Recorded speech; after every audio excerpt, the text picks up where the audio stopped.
Bonjour à toutes et à tous, j'espère que vous allez bien. Aujourd'hui je vous retrouve enfin pour le second épisode des 5 anecdotes de tournage. Avant de passer à l'épisode d'aujourd'hui, je vais vous révéler quelle anecdote était la fausse du premier épisode de Harry Potter, bien évidemment. L'anecdote fausse était tout simplement celle sur le fait qu'Harry a failli avaler le Louis-d'Or. Ce n'est genre jamais arrivé. Passons maintenant à une autre saga mythique. On va parler de Star Wars, mais pas de la prélogie, pas de la postologie. Nous allons parler des 3 films principaux, la trilogie originale initiée par George Lucas, et vous allez vous rendre compte que lorsque George Lucas a créé la première trilogie, il s'est passé plusieurs trucs qui ont donné naissance à cette saga. Il y a quelques petits trucs what the fuck et d'autres petites anecdotes un peu rip, comme on dirait-je. Donc allez, c'est parti pour ce second épisode. Yes!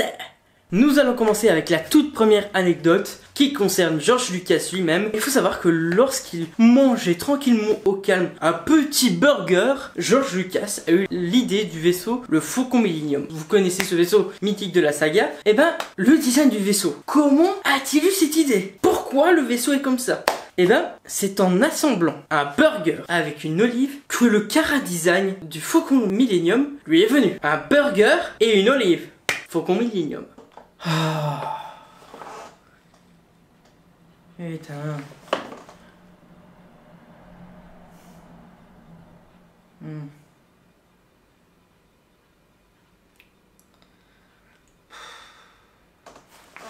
Allez. Faut que je trouve une idée pour ce vaisseau, quoi. Il faut un vaisseau genre méga stylé. Oh putain! Oh, j'ai une idée. Oh putain, ça va faire un putain de beau vaisseau. Yes! D'accord, au calme. J'aimerais moi avoir ce genre d'idée en bouffant un burger ou en allant manger, je sais pas, chez Otakos ou ailleurs. J'aimerais avoir ce genre d'idée. Bah non, le vaisseau le plus stylé de la galaxie, on le doit à un burger et à une olive. Ouais, passons désormais à la seconde anecdote de ce tournage qui concerne le grand Moff Tarkin, le grand amiral de l'Empire, tout simplement. Qu'est-ce qui s'est passé avec ce gars-là? Le premier jour du tournage, il avait des bottes beaucoup trop petites pour lui, ce qui peut déranger énormément. Il n'est donc pas bien dans ses baskets, on va le dire. Le lendemain, le deuxième jour du tournage, il arrive le gars, et il demande à George Lucas si à la place de ses bottes, s'il peut porter des pantoufles. Durant tout le film, vous le voyez là? Vous le trouvez charismatique? Eh ben, il se promène en pantoufles, le gars, durant tout le tournage. Oh mais tiens, mais c'est le grand pantoufleur! Comment vas-tu aujourd'hui? Moi ça va bien! Écoute, aujourd'hui, tu as encore mis tes pantoufles à vous? Évidemment, je sais que tu aimes mes pantoufles, et j'ai très envie de te les montrer encore de plus près. Oh là là, j'attends vos pantoufles depuis très longtemps, monsieur. Ah, très intéressant. Tu aimes, hein? Écoute, je me promène ici en pantoufles, qu'est-ce que ça peut te faire?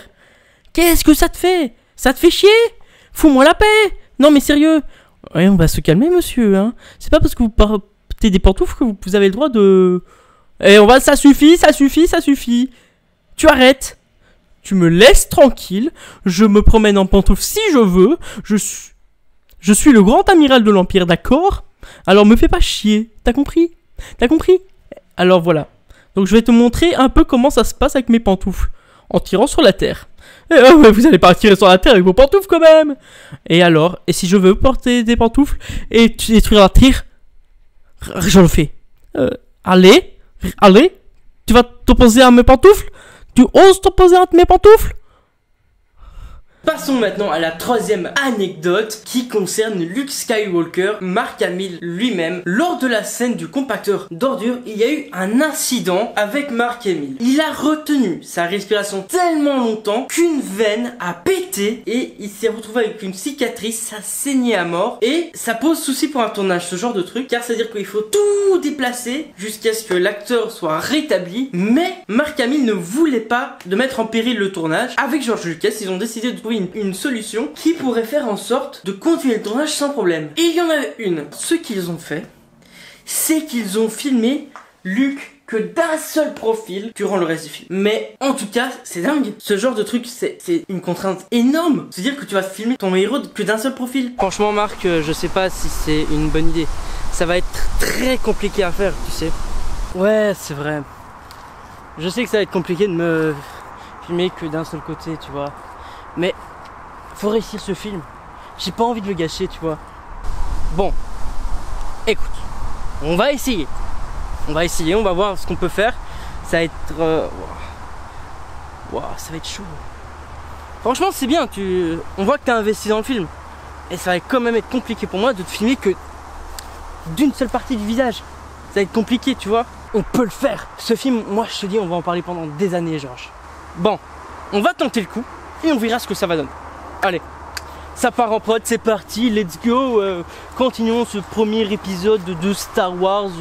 Let's go quoi. Prochaine anecdote, nous allons parler de Dark Vador et Luke Skywalker. Voilà, il faut savoir, à la fin de l'Empire contre-attaque, Luke apprend par Dark Vador que voilà, Vador c'est son père. Mais voilà, George Lucas a confié dans une interview que dans le scénario original, Luke devait rejoindre Vador lors de cette dernière scène et qu'il existe peut-être même un rush brut de cette scène.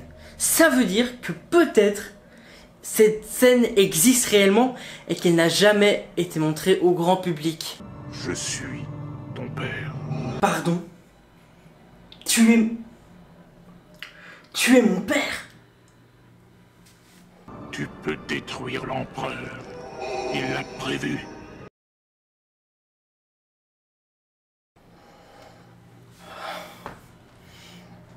D'accord, très bien papa. Je te rejoins du côté obscur de la force. Nous vaincrons l'empereur et nous prendrons le contrôle de la galaxie. Passons maintenant à la dernière anecdote qui concerne notre petit Han Solo. Alors, pour George Lucas, Han Solo de base n'était pas un humain. Ce n'était pas un humain, c'était toujours un chasseur de primes, mais sous forme extraterrestre, de couleur verte, avec des branchies. Bon, la A ou la B?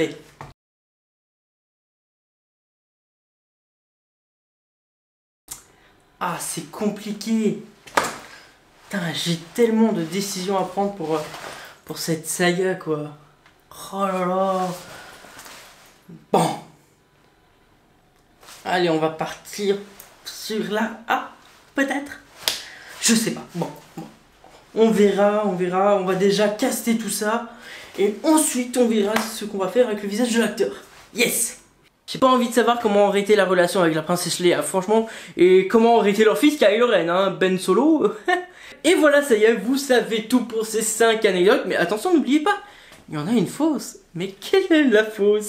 N'hésitez pas à interagir dans les commentaires justement et dites-moi quelle anecdote pour vous est la fausse. Je vous retrouve donc très prochainement pour de nouvelles vidéos cinématographiques. Tchuss. Prenez soin de vous.